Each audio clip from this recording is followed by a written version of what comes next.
함께 보실 말씀은 마태복음 26장 6절에서 16절까지의 말씀입니다. 마태복음 26장 6절에서 16절까지의 말씀 한 절씩 교독하겠습니다. 예수께서 베다니 나병 환자 시몬의 집에 계실 때에 한 여자가 매우 귀한 향유 한 옥합을 가지고 나와서 식사하시는 예수의 머리에 부으니 제자들이 보고 분개하여 이르되 무슨 의도로 이것을 허비하느냐. 이것을 비싼 값에 팔아 가난한 자들에게 줄 수 있었겠도다 하거늘 예수께서 아시고 그들에게 이르시되 너희가 어찌하여 이 여자를 괴롭게 하느냐. 그가 내게 좋은 일을 하였느니라. 가난한 자들은 항상 너희와 함께 있거니와 나는 항상 함께 있지 아니하리라. 이 여자가 내 몸에 이 향유를 부은 것은 내 장례를 위하여 함이니라. 내가 진실로 너희에게 이르노니 온 천하에 어디서든지 이 복음이 전파되는 곳에서는 이 여자가 행한 일도 말하며 그를 기억하리라 하시니라. 그때 12 중에 하나인 가롯 유다라 하는 자가 대제사장들에게 가서 말하되 내가 예수를 너희에게 넘겨주리니 얼마나 주려느냐 하니 그들이 은 30을 달아 주거늘 그가 그때부터 예수를 넘겨줄 기회를 찾더라. 아멘. 할렐루야. 네, 오늘 이 시간 우리 성전에서 예배하시는 우리 모든 분들, 또 각자의 처소에서 영상으로 예배하시는 모든 분들, 그 예배 가운데 하나님께서 임재하시고 또 하나님께서 귀한 은혜를 부어 주실 줄로 믿습니다. 이 시간 우리 성전에 나오신 분들은 좀 주변에 돌아보시면서 또 한 주간 잘 지내셨나요? 하면서 이렇게 내 옆에 누가 앉았는지 좀 돌아보시고 눈 인사도 좀 나누시면 좋겠습니다. 네. 이제는 날씨가 이제 한낮에는 거의 한여름 같이 이렇게 덥더라고요. 오늘은 이제 아침에 비도 오고 좀 약간 좀 쌀쌀하기도 했지만 어저께 이제 담임 목사님이랑 전도사님이랑 신방 갔다가 낮에 이렇게 차를 타려고 그러는데 차가 막 한여름에 그 안에 막 더위가 온 것처럼 엄청 이렇게 뜨끈뜨끈 하더라고요. 날씨가 이제 벌써 그렇게 더워지고 있는 것 같습니다. 네, 우리 지난주에 청년부에서는 이제 모처럼 청년부도 이제 나들이 밖으로 야외 행사를 갔다 왔는데요. 볼링장에 다녀왔습니다. 네. 근데 이제 볼링 여기 이제 우리 성도님들 잘 치시는지 잘 모르겠지만 물론 잘 치시는 분들도 계시겠고 또 잘 못 치시는 분들도 계실 텐데요. 청년들이 대부분 이렇게 볼링을 잘 못 치더라고요. 근데 이제 볼링을 치다 보면은 이제 특히 이제 자매들 우리 청년들 같은 경우에는 그 볼링공이 딱 열심히 굴리면은 어디로 가죠? 네, 저희 흔히 이제 또랑이라고 부르는데 이제 볼링장에서는 이제 거기를 양 옆에 거기를 이제 거터라고 하는데요. 이제 그 또랑으로 이제 공이 빠집니다. 근데 그 도랑에 공이 빠지면은 점수가 어떻게 되죠? 네, 빵점이죠. 네, 점수가 없습니다. 근데 이제 청년들 같이 막 볼링을 치다가 한 청년이 그런 이야기를 하더라고요. 이 또랑만 없으면 볼링 좀 치겠는데라고 그런 이야기를 하는 거예요. 마치 뭐 골키퍼 없으면 골 좀 넣겠는데 이제 그런 말처럼 이야기를 하는데 이제 그 도랑을 신경을 쓰지 않고 그 거터를 생각하지 않고 그냥 이제 앞에 있는 볼링 핀만 바라보면서 공을 던지면 좋을 텐데 자꾸만 계속 의식을 하게 되는 겁니다. 저기 빠뜨리면 안 되는데 가운데로 넣어야 되는데라고 하면서 이쪽이 또랑이지라고 도랑을 보면서 던지니까 어떻게 돼요? 네, 또 또랑으로 빠지는 거죠. 네. 근데 여러분들 이제 프로 볼링 TV에서 중계하거나 이런 것들 이제 간혹 보신 분들 계실 텐데요. 프로 선수들은 어떤가요? 프로 선수들이 이제 볼링 공 던지기 전에 저기 또랑에 빠지면 어떡하지? 라고 하면서 걱정하면서 이제 볼링 공을 던지는 선수들은 아마 없을 것입니다. 저도 뭐 이렇게 잘 치는 것은 아니지만 이제 볼링을 이제 많이 이제 쳐보다 보니까 볼링 칠 때 도랑에 빠지면 어떡하지? 그런 걱정은 하지 않고 이제 볼링을 하게 됩니다. 그러면서 어디에 집중합니까? 앞에 세워져 있는 볼링 핀들 그리고 내가 이제 볼을 굴려야 하는 그 볼링 레인에 집중해서 볼링 공을 던지게 됩니다. 그런데 자꾸 옆에 있는 그 또랑들을 의식하고 그 또랑으로 인해서 두려운 마음으로 던지게 되면 어떻게 돼요? 또 멘탈이 흔들리면서 또 정확하게 공이 가지 않는 경우들도 많이 있습니다. 우리의 신앙생활도 이런 그 부분들이 이제 있는 것 같습니다. 사단은 우리에게 그런 영적인 또랑들을 파놓고 우리를 거기에 빠뜨리려고 늘 호시탐탐 우리를 노리고 있습니다. 그런데요, 우리는 그 또랑 보면서 걱정하면서 두려워하면서 압박감을 느끼면서 나아가는 것이 아니라 하나님의 인도하심을 따라서 우리에게 정해진 그 볼링의 레인을 따라서 공을 굴리는 것처럼 하나님만 바라보면서 그리고 우리 목표를 향하여서 나아간다면 그 또란 가운데 빠지지 않고 나아갈 것입니다. 그런데요, 아무리 그 볼링을 잘 치는 사람도 방심하여서 그냥 생각 없이 볼을 굴리게 되면 저도 또랑에 이제 빠지게 됩니다. 그런데 우리가 잘 훈련되어져 있고 하나님께만 집중하고 나아간다면 우리는 분명히 하나님의 인도하시는 그 길을 따라서 온전히 나아갈 수 있을 줄로 믿습니다. 우리가 얼마나 하나님께 집중하는가, 우리가 집중하는 것이 얼마나 중요한가, 우리가 바라보는 그것 어디를 바라보고 있는가. 제가 아까 베다니 찬양대 소리만 듣고 나온 것처럼 실수하지 않고 지금 찬양대 분위기와 지금 지휘자님의 그 모습을 보면서 집중했다면 안 나왔을 텐데 우리가 무엇을 바라보고 어디에 집중하는가, 이것이 얼마나 중요한지 생각해 보게 됩니다. 오늘 본문에서는 예수님께 집중하면서 예수님을 바라보고 있는 한 여인의 이야기가 기록되어 있고요. 또한 예수님을 바라보지 못하고 예수님께 집중하지 못하고 자기의 생각과 판단에만 머물러 있는 제자들의 모습을 보게 됩니다. 더 나아가서는 자기의 생각 속에 머물고 결국에는 예수님을 배반하고 팔아넘기는 가룟 유다의 이야기까지 우리가 오늘 본문으로 읽었습니다. 이제 한 여인이 예수님께 향유 옥합을 깨트려서 부었던 이 사건이 복음서에 이제 기록되어 있는데요. 복음서마다 조금씩 차이가 있습니다. 우리가 읽은 이 마태복음 본문에는 이 옥합을 깨트린 여인의 이름도 등장하지 않고 또 그리고 향유를 예수님께서 식사하시는 예수님의 머리에 부었다, 이렇게 이제 기록이 되어 있습니다. 먼저 오늘 마태복음에서는 오늘 이 사건이 일어난 장소를 6절 말씀 보게 되면 예수께서 베다니 나병 환자 시몬의 집에 계실 때라고 해서 베다니에 있는 나병 환자 시몬이라고 하는 사람의 집에서 일어난 사건으로 기록을 하고 있습니다. 먼저 오늘 이 본문 내용으로 보게 되면 나병 환자 시몬, 나병 환자라고 한다면 당시의 유대인들은 그 나병 환자와 같이 접촉을 하고 함께하게 되면 부정해진다라고 했기 때문에 함께할 수 없는, 갈 수 없는, 머물 수 없는 집에 지금 예수님이 머물고 계셨던 것입니다. 어떤 주석을 보게 되면 예전에 나병에 걸렸었는데 예수님으로 인하여서 치유를 받았던 나병 환자였던 시몬이다, 이렇게 이제 해석을 하기도 하는데요.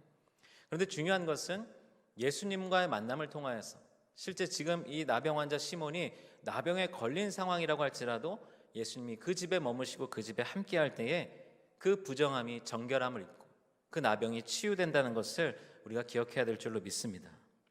오늘의 이 말씀을 또 요한복음에서는 나사로의 집, 베다니에 있는 나사로의 집에서 일어난 사건으로 기록을 하고 있습니다. 그러면서 오늘 이 옥합을 깨트린 여인을 요한복음에서는 나사로의 남매였던 마리아다, 이렇게 이제 소개를 하고 있습니다. 그런데요, 오늘 이 장소에서 중요한 사건이 일어나게 되는데요. 7절 말씀 보게 되면 한 여자가 매우 귀한 향유 한 옥합을 가지고 나와서 식사하시는 예수의 머리에 부으니. 요한복음 말씀을 보게 되면 요한복음 12장 3절에는 마리아는 지극히 비싼 향유 곧 순전한 나드 한 근을 가져다가 예수의 발에 붓고 자기 머리털로 그의 발을 닦으니 향유 냄새가 집에 가득하더라. 요한복음에는 이렇게 기록되어 있습니다. 그러니까 이 여인이 마리아였다라는 것도 기록하고 있고 지금 이 깨트린 향유가 순전한 나드 한 근이었다, 이렇게 기록을 하고 있습니다. 그리고 아까 우리가 읽었던 마태복음에서는 예수님의 머리에 기름을 부었다라고 되어 있는데요. 요한복음 말씀에는 발에 그 기름을 붓고 머리카락으로 그 기름을 발을 닦고 있다, 이렇게 기록을 합니다.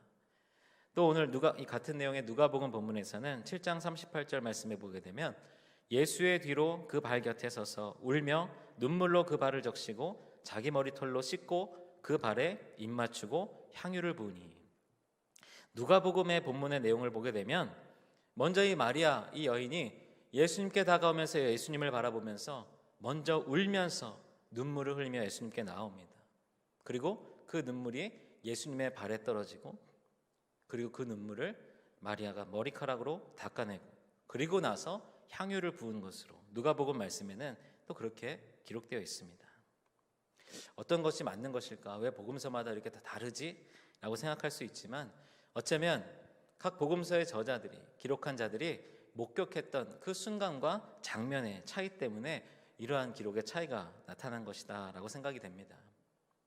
그런데요, 그러면 지금 이 예수님께 나오는 이 여인, 그리고 예수님을 향하여서 향유를 깨뜨려서 예수님의 머리에 부었고, 그리고 그 머리에 부어진 그 기름은 예수님의 온 몸을 흘러서 예수님의 발까지 흘러내리고 있습니다. 그런데 아까 말씀드렸듯이 이 제자들이 목격한 순간이 달랐다라는 말씀을 드렸는데요, 아마도 어쩌면 이 자리에 다 함께 있었던 제자들은 예수님과 같이 식사를 하는 동안에 예수님께 다가오고 있는 이 여인을 바라보지 못했고, 여인이 어떤 일을 하고 있는지 처음부터 집중하지 못하였고, 자신들이 먹고 있는 그 식사에만 집중하고 있었던 것이 아닐까 생각해 보게 됩니다. 그리고 오늘 이 시점에 관한, 이 사건이 일어난 때에 관한 그 기록도 복음서마다 차이가 있습니다. 우리가 읽은 이 마태복음 말씀, 이제 지난 시간에 보았던 말씀인데요, 26장 2절 말씀에 보게 되면 너희가 아는 바와 같이 이틀이 지나면 6월절이라, 이틀이 지나면 6월절이라 라고 이렇게 소개를 하고 있는데요, 그런데 요한복음 말씀에는 6월절 엿새 전이다 이렇게 또 기록을 하고 있습니다. 그렇다고 한다면 오늘 이 마태복음에서는, 이 마태는 특별하게 이 시간의 순서를 바꿔서 앞의 내용을 기록하고 중간에 이 여인의 향유 옥합을 깨트린 사건을 기록하고, 그리고 그 뒤에 이어서 가룟 유다가 예수님을 팔아 넘기는 장면을 기록하고 있다는 것을 깨닫게 됩니다. 우리가 지난 시간에 봤던 말씀에 이제 예수님께서 이제 이틀 후면 6월절이다, 그리고 나는 십자가에 못 박히게 될 것이다 라는 말씀을 하시고, 그 가운데 대제사장들과 백성들의 장로들은 어떻게 하고 있었습니까? 흉계를 짜서 예수님을 죽이려고 하고 있었습니다. 그리고 오늘 본문 우리가 후반부에 읽었던 내용을 보게 되면 이 사건 이후에 가룟 유다는 예수님을 팔아넘기기 위하여서 대제사장들을 찾아갑니다. 예수님을 죽이려고 하는 자들의 그 이야기의 그 가운데에 예수님을 존귀하게 여기는 한 여인의 이야기를 기록하여서 이것을 극명하게 대조시키고 있는 것입니다. 이 여인이 향유를 부었다, 기름을 부었다라고 하는데요, 기름을 붓는다는 것은 구약시대에는 왕 또는 선지자, 제사장에게만 기름을 붓게 되어 있었습니다. 그런데 이 여인이 그것을 다 알고 의미하여서 예수님께 그것을 부은 것인지 그것은 알 수 없지만, 그러나 이 여인의 행동 속에 이 여인은 예수님을 온전한 왕으로 예수님 앞에 순종의 고백을 하면서, 그리고 예수님이 하셨던 십자가에 못 박힐 것이다, 이제 팔아 넘겨질 것이다 라고 하는 그 예수님의 말씀을 기억하면서 예수님을 선지자로 여기면서, 그리고 예수님을 통하여서 우리 온 인류에 하나님을 향한 예배의 길을 열어주셨던 것, 그 예수님을 향하여서 우리의 제사장 되심을 예표하면서 기름을 붓고 있는 것입니다. 기름을 붓는다라는 것은 존귀하게 여기는 것을 의미합니다. 실제로 예수님 시대 때 유대인들은 이런 명절이나 어떤 잔치 자리가 되면 그 자리에서 중요한 사람 또는 중요하게 초대받은 손님에게 기름을 부었다라고 합니다. 그러니까 지금 이 마리아는 예수님을 존귀하게 여기면서 예수님을 주인공으로 여기고 예수님을 왕으로 고백하며 우리의 말씀의 선지자로 고백하며 우리 예배의 제사장으로 고백하며 기름을 붓고 있는 것입니다. 그리고 마리아는 예수님이 흘러내리는 그 기름을 자신의 긴 머리로 닦아냅니다. 머리카락으로 발을 닦는 것은 당시에 종들이 하던 행동이었습니다. 그러니까 마리아는 지금 예수님 앞에 온전한 종됨을, 예수님을 향한 온전한 순종의 고백을 하고 있는 것입니다. 그런데요, 이런 놀라운 사건이 일어나고 있는데 그 이후에 이 마리아의 중요한 행동 이후에 제자들의 모습을 보게 되면 조금 실망스럽습니다. 8절 말씀을 보게 되면 제자들이 보고 분개하여 이르되 무슨 의도로 이것을 허비하느냐, 이것을 비싼 값에 팔아 가난한 자들에게 줄 수 있었겠도다 하거늘, 이렇게 이야기하고 있습니다.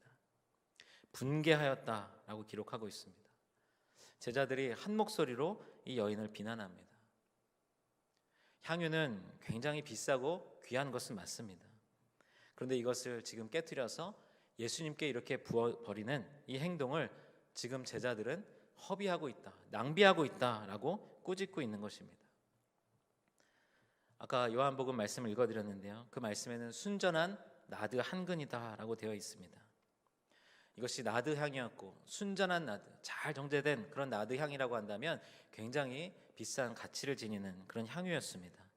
한 근이라고 하면 한 600g 정도 되는 향유 양이었을 텐데요, 우리가 흔히 이렇게 마시는 그 물 음료 한 500ml를 마신다고 하면은 그거보다 조금 많은 양의 향유 기름을 지금 다 깨뜨려서 예수님께 부었다라는 것입니다. 사실 이 향유라는 것은 목욕을 할 때나 아니면 기름을 붓는다라고 할 때도 이렇게 한두 방울 정도 이렇게 부어서 살짝 이렇게 사용하는 것이었는데요. 지금 이 여인은 그것을 다 깨뜨려서 온전히 예수님께 붓고 있습니다. 이것을 가룟 유다는 다른 복음서 말씀에서 300데나리온 정도의 가치가 된다. 이것을 팔았으면은 그 정도 받았을 것이다. 이렇게 이야기하고 있습니다. 우리가 이제 말씀을 통해서 많이 이야기 드렸지만 1데나리온은 한 노동자의 하루치 품삯입니다. 그러니까 300데나리온이라고 한다면 300일치 거의 1년 가까운 한 노동자의 그런 연봉이 되는 것입니다. 그리고 이 나드라고 하는 것은 당시에 이 이스라엘이나 그 주변 지역에서 나는 식물이 아니라 히말라야 쪽에서 나는 그런 식물이었다라고 합니다. 그러니까 굉장히 구하기 어렵고 귀한 그런 향유였을 것입니다. 그리고 이 향유가 이게 휘발성이 있으니까 그 날아가지 않기 위해서, 그 향이 다 사라지지 않기 위하여서 그 옥합은 단단히 밀봉하여서 그것을 이제 가지고 있게 되는데요. 그런데 그 밀봉된 향유를 깨트려서 완전히 예수님께 부었습니다. 제자들이 이것을 팔아서 가난한 자들을 더 구할 수 있었을 것이다, 도울 수 있었을 것이다, 이렇게 이야기를 하는데요. 실제로 유월절과 같은 그런 절기에는, 유대인들의 명절에는 어려운 이들을 돕는 그런 구제 활동을 하는 것이 당시의 율법으로도 그렇게 정해져 있었습니다. 그러니까 제자들은 지금 이 여인이 깨트린 이 향유, 그 향유가 지금 팔면은 얼마 정도 받을 수 있는데 그 정도 팔아서 우리가 다른 이들을 구제하는 일, 우리가 해야 되는 그 일을 더 많이 할 수 있었을 텐데 라고 이야기하고 있지만, 그러나 예수님의 그 마음이나 예수님의 그 상황은 헤아리지 못하고 지금 그저 자신들의 판단으로 이 여인을 비난하고 있습니다. 이 여인에게도 이 향유는 정말 귀한 것이었을 것입니다. 어쩌면 정말로 평생 열심히 일하면서 아끼고 모아서 이 향유를 구했을 것입니다. 그리고 이 향유는 이제 앞으로 이 여인이 시집을 가거나 앞으로 살아가는 데에 중요한 자신의 그런 재산, 미천이 되는 것이 이 향유였습니다. 그런데 이 여인은 온전히 주님께 이 향유를 깨트려서 드리고 있습니다. 이 향유를 구하기 위해서 그동안 노력했던 이 여인의 지나온 시간들, 이 여인의 과거와 함께 또 이 향유를 통하여서 앞으로 시집도 가고 집도 사고 다른 것들을 할 수 있는 자신의 미래를, 그리고 지금 예수님 앞에 지금 이 향유를 부어 예수님 앞에 자신의 머리카락으로 예수님의 그 기름을 닦고 있는 것처럼 순종의 고백으로 자신의 현재를 온전히 자신의 삶 전체를 예수님께 드리고 있는 것입니다. 이 여인은 아마도 그동안 예수님과 함께하면서 예수님께 많은 은혜를 입었을 것이고 또 예수님께서 하신 말씀들을 기억하면서 은혜 받았을 것이고 또 예수님이 말씀하신 대로 이제 앞으로 십자가에 달려 내가 죽게 될 것이다. 다른 제자들은 크게 신경 쓰지 않고 그 말이 무슨 뜻인지도 이해하지 못했지만 어쩌면 이 여인은 그 말을 계속 마음속에 새기면서 예수님께서 이제 무슨 일을 겪게 될지 그 걱정과 근심 가운데 예수님께 이 향유를 부었던 것입니다. 제자들에게 가혹하게 비난을 받고 꾸지람을 당하고 있는 가운데 예수님께서는 이렇게 말씀하십니다. 10절 말씀을 보게 되면 예수께서 아시고 그들에게 이르시되 너희가 어찌하여 이 여자를 괴롭게 하느냐, 그가 내게 좋은 일을 하였느니라. 예수님께서는 지금 이 여인을 꾸짖고 있는 제자들을 오히려 나무라시면서 지금 이 여인이 나에게 좋은 일을 하였다라고 말씀하고 있습니다. 여기서 이제 좋은 일이라고 하는 그런 표현의 헬라어 원어를 보게 되면 칼로스 에르곤이라고 하는 단어를 사용하고 있습니다. 그런데 이 칼로스라고 하는, 에르곤이라고 하는 것은 어떤 일, 행동을 말하는 것인데요.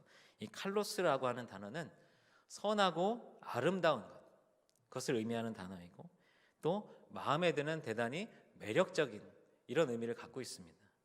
그러니까 지금 예수님께서는 지금 이 여인이 하고 있는 이 일, 그것이 예수님 보시기에 선하고 아름다운 그런 일이었고 예수님 마음에 굉장히 흡족하고 매력적인 그런 행동을 이 여인이 하고 있다라는 것입니다. 그런데 이 칼로스라고 하는 단어에는 또 다른 뜻이 있습니다.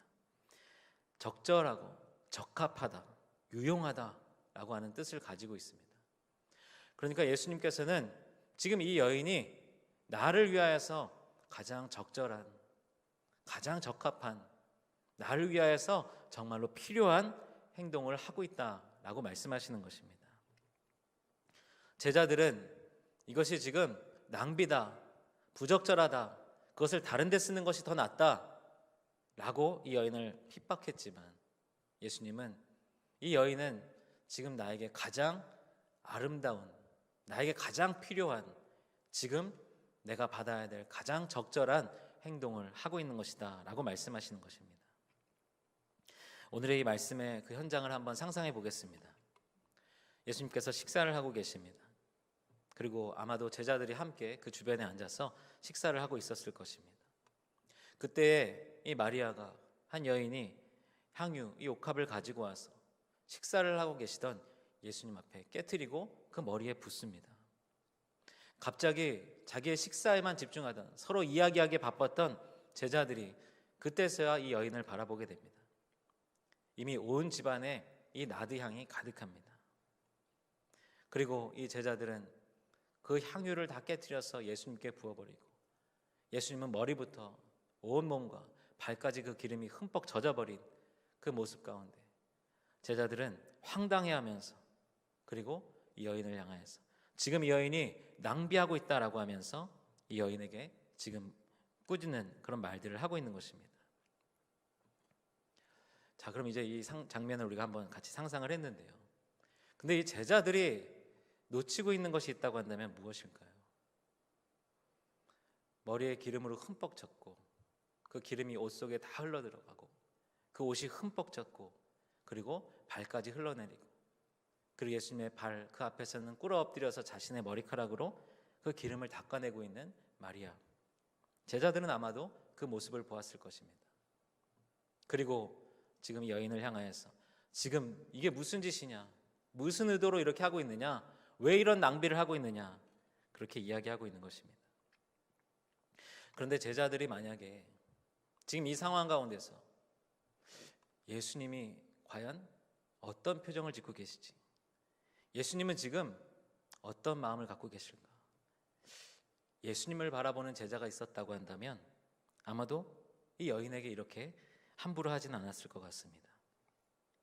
왜냐하면 예수님께서는 이 여인이 내게 좋은 일을 하였느니라 라고 말씀하셨기 때문입니다.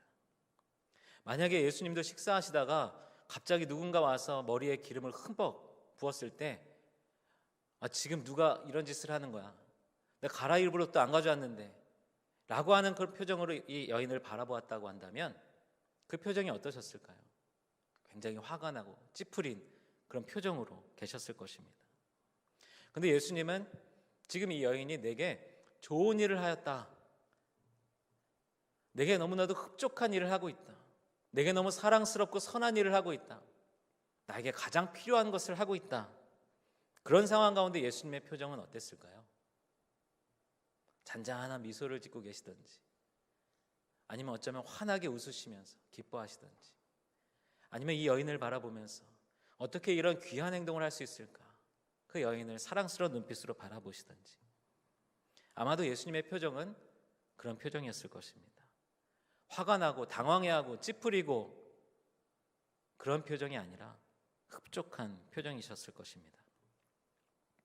그런데 제자들은 예수님의 표정을 발견하지 못하고 그저 일어난 상황을 바라보고 그 안에서 자신의 생각과 판단대로 이 여인을 향하여서 말하고 있는 것입니다. 왜냐하면 이 향유는 300데나리온의 가치를 가지고 있고, 그 정도의 가치라고 한다면 굉장히 비싼 그런 가치이고, 그것으로 얼마든지 다른 일들을 많이 할 수 있을 것이다. 제자들의 생각에서는 나름대로 합리적인 그런 생각을 하고 있었습니다. 그런데 이들은 예수님은 어떻게 생각하실까? 그 가운데 예수님을 향하여서 예수님 괜찮으세요? 예수님 이 여인을 어떻게 할까요? 예수님 지금 이 여인이 한 행동이 왜 그런 것입니까? 예수님께 물어보는 제자들이 없었습니다. 왜냐하면 자신들의 판단과 기준에서 이 여인이 한 행동은 낭비하고 있다, 허비하고 있다라는 확신이 있었기 때문입니다. 목회를 하면서, 신앙생활을 하면서 이런 제자들의 모습으로 살아가는 그런 순간들을 깨닫게 됩니다. 지금까지 내가 해왔던 목회, 지금까지 내가 해왔던 신앙생활, 지금까지 내가 알고 있는 것들, 그것으로 통해서 생각해 보면 지금 이 상황에서는 이렇게 행동하는 것이 맞다. 지금 저 상황에 있는 저 사람은 이런 이유 때문에 저렇게 하고 있는 것이다. 지금 이 문제에 대해서는 이렇게 해결하는 것이 맞다. 아마 저뿐만이 아니라 우리 성도님들도 그동안에 이제 신앙생활 또는 사회생활 또 교회에서 여러 경험들을 하시면서 순간순간 이것은 이래서 이래, 이때는 이렇게 해야 돼 라는 그 판단과 그 확신 가운데서 행동할 때가 있으실 것입니다. 그런데 우리는 중요한 것을 놓쳐서는 안 됩니다. 모든 순간 우리의 주인 되시는 예수님, 우리의 창조자 되시는, 우리의 삶의 주권자 되시는 하나님이 어떻게 생각하시는지, 하나님은 무엇을 원하시는지, 그저 우리의 생각과 경험으로 모든 것을 결정하고 판단하고 행동하는 것이 아니라 하나님께 묻고, 하나님은 어떤 마음이신지, 예수님은 무엇을 원하시는지, 예수님이 지금 기뻐하고 계신지, 이것을 살필 수 있는 우리가 되어야 될 줄로 믿습니다. 예수님께서는 13절 말씀에 내가 진실로 너희에게 이르노니 온 천하에 어디서든지 이 복음이 전파되는 곳에서는 이 여자가 행한 일도 말하여 그를 기억하라 하시니라, 이렇게 말씀하셨습니다. 아마도 복음이 전해지는 곳에 이 여인이 이렇게 향유옥합을 깨트린 것, 이 말씀도 같이 전하라 라고 하는 의미이기도 하지만, 그것보다 복음이 전해지는 그 모든 곳에서 이 여인과 같이 하나님이 기뻐하시는 일이 무엇인지, 주님이 만족하시는 일이 무엇인지 그것을 헤아리고 집중하라 라는 것을 깨닫게 하시고 기억하게 하시려고 이 말씀도 함께 전하라고 하셨다라는 생각을 하게 됩니다. 그런데 오늘 말씀 이제 후반부에 우리가 읽었던 본문을 보게 되면 이렇게 예수님을 존귀하게 여기면서 자신의 모든 것을 들여서 예수님께서 흡족해 하시는 일을 한 이 여인과 또 반대로 가룟 유다는 어떻게 하고 있습니까? 대제사장들을 찾아가서 예수님을 은 30에 넘기기로 합니다. 아까 이 향유의 가치를 이 가룟 유다는 300데나리온 정도다 이렇게 이야기를 했는데요. 그런데 은 30은 실제로 120데나리온 정도다라고 이야기합니다. 그리고 은 30은 당시에 노예 한 사람을 파는 그런 몸값이었다라고 합니다. 그러니까 정작 이 여인이 향유를 깨뜨렸을 때에는 이 귀한 것을 왜 그렇게 허비하느냐라고 했던 제자들, 그리고 가룟 유다는 지금 예수님을 은 30에 120데나리온에 그저 팔아 넘기고 있는 것입니다. 가룟 유다는 지금 예수님의 표정에 관심이 없습니다. 예수님의 마음에 관심이 없습니다. 예수님이 무엇을 원하시는지 그것을 생각하지 않습니다. 그저 자신의 생각대로, 자신의 지금 실망하고 지금 예수님에 대하여서 자신이 지금 느끼고 있는 그대로 그저 은 30에 예수님을 배신하고 팔아 넘기고 있는 것입니다. 우리 사랑하는 성도 여러분, 우리가 무엇에 집중하며 무엇을 바라보는가는 이렇게 중요합니다. 우리가 신앙생활하면서 날마다 하나님을 바라보고 날마다 예수님의 뜻을 헤아리며 그 뜻에 집중하며 살아가야 될 줄로 믿습니다. 오늘 이 말씀 가운데 예수님께 나와서 이 귀한 향유옥합을 다 깨트려서 자신의 삶의 모든 것을 주님 앞에 내려놓고 고백했던, 예수님을 존귀하게 예수님께 기름 부었던 이 여인이 이렇게 할 수 있었던 것은 무슨 이유 때문이었을까요? 그 여인은 이 향유를 팔면 300데나리온을 받을 수 있을 텐데, 이 향유로 다른 얼마든지 좋은 일들을 많이 할 수 있을 텐데 그것을 생각하지 않았습니다. 그저 예수님의 주신 은혜, 예수님이 하셨던 말씀, 그리고 지금 바로 내 앞에 저기서 식사하고 계시는 그 예수님을 바라보면서 내가 예수님께 이 향유를 깨트려서 예수님을 존귀하게 여기는 그 고백을 해야 되겠다. 이 여인은 그것만을 생각하고 있었습니다. 우리 삶 가운데 이 향유 옥합과 같은, 우리가 흔히 이제 재정이나 어떤 물질, 헌금을 하나님께 드릴 때 이 말씀을 이제 적용하기도 하는데요. 우리의 재정이나 우리의 시간이나 우리의 노력, 우리의 삶, 이것을 이 여인과 같이 주님께 드리는 것이 쉬운 일이 아닙니다. 그런데 그럼에도 불구하고 이 여인과 같이 우리가 예수님께 귀한 것을 드리면서 하나님께 우리의 귀한 것을 드리며 살아갈 수 있기 위해서는 오늘 이 여인이 예수님께 집중하였던 것처럼 오늘 이 시간도 우리가 오직 하나님께만, 오직 예수님께만, 오직 성령님께만 집중할 때에 우리가 이 여인과 같이 예수님께서 기뻐하시는, 예수님께서 흡족해 하시는 내게 좋은 일을 하였다라는 그 칭찬을 들으며 신앙생활할 수 있을 줄로 믿습니다. 오늘도 십자가를 바라보면서 나를 위해 십자가를 지시고 못 박히시고 피 흘리시고 죽임당하신 그 예수님을 바라볼 수 있기를 원합니다. 오늘도 십자가를 바라보면서 십자가에 달려 죽으시고 사흘 만에 부활하신 예수님의 놀라운 승리를 바라볼 수 있기를 원합니다. 오늘도 십자가를 바라보면서 저 십자가로 나를 구원하시고 지금도 나와 언제나 동행하여 주시는 예수님을 바라볼 수 있는 그런 저와 여러분들이 되시기를 주님의 이름으로 축원합니다.